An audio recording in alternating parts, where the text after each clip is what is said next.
Cook studio বাংলায় সম্প্রতি মুক্তি পেয়েছে ওয়্যারফেজের গান অবাক ভালোবাসা। নতুন সংস্করণ প্রকাশের পর থেকে গানটি নিয়ে ব্যাপক আলোচনা চলছে। অনলাইনে, সোশ্যাল মিডিয়ায় অথবা অফলাইনে চায়ের কাপে উঠেছে ঝড়। 1994 সালে প্রকাশিত হয় ওয়্যারফেজের দ্বিতীয় অ্যালবাম অবাক ভালোবাসা। অ্যালবামটি প্রকাশের পর এর টাইটেল ট্র্যাক সাড়া ফেলে শ্রোতাদের মধ্যে।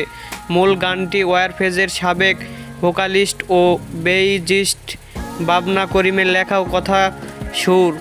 সঙ্গীত পরিচালনায় ছিলেন সে সময়ে দলটির কিবোর্ডিস্ট ও গিটারিস্ট রাসেল আলী খান। 30 বছর পর আবার এই গানটির নতুন সংস্করণ বের হলো। সঙ্গীতায়োজন ও পারফরমেন্সের ওয়্যারফেজের পাশাপাশি ছিল কুক স্টুডিও বাংলার টিম। কিন্তু আলোচিত এই গান সৃষ্টির পেছনে গল্প কি জানা আছে?